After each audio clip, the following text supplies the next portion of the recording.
Hi, my name is Jens Peter Kurb. I'm the game director in Kane Lynch, Deadman. And today we'll be taking a small tour of our floor at IO Interactive and talking about story of the game, not as much the content of the story, but more like the development process of it and how we've come along with having these two guys at this point.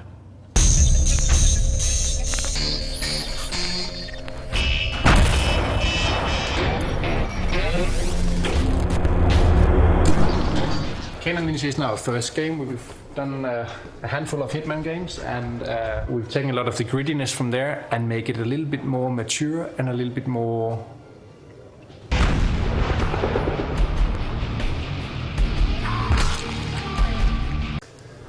real, if that's a proper word for it. One of the things that became quite apparent quite quickly was that we had a fairly gritty game on our hands. Like it was a crime game. It was quite brutal.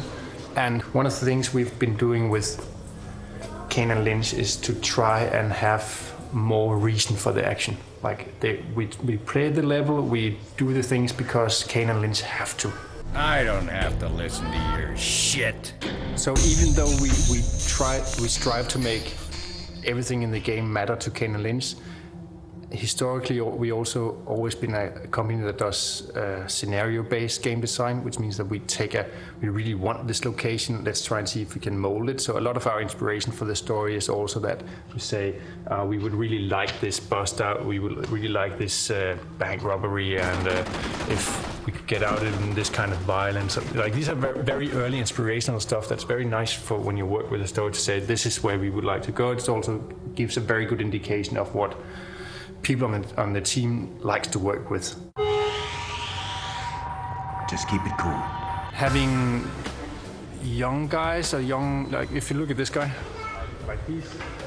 like that's exactly what we don't want. Like he's way too pretty, he's perfect in shape, he's not at the end of the rope, right? He's not kind of like the guy behind.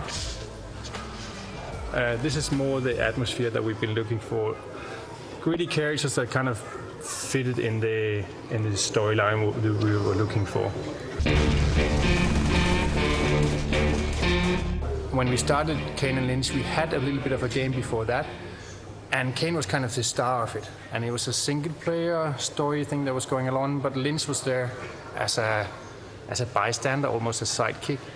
And he just kept popping into the story. Whenever we did a scenario, it was like, oh, it would be nice to have Lynch here, and why don't we use Lynch to bounce back on a dialogue or something like that. And then at one point it became quite apparent that the whole thing evolved around kind of a body movie genre. Stop bitching. We still got a long night ahead of us. Bitching? I'm not bitching. I just hate being ignored.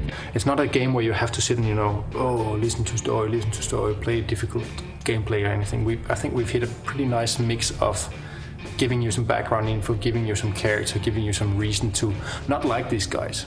I don't like them. I might approve of Lynch. I definitely dislike Kane, but I still care about him. That's kind of been our approach to. You don't really have to have characters that you can relate to completely. Just look at Scarface or Unforgiving or anything like that. Like they're bastards, but I still care about them a little bit, and that's kind of the path that we've taken with Kane Lynch. Like Kane Lynch is essentially a story about two fairly normal men that ruin their lives. And they ruined it so badly that they can't really come back to it again. So they lost their connection with their old life, and they're trying to fix it so much. Like really trying to fix the trouble, but the harder they try, the worse they make it. And they're both in a situation where they always fail.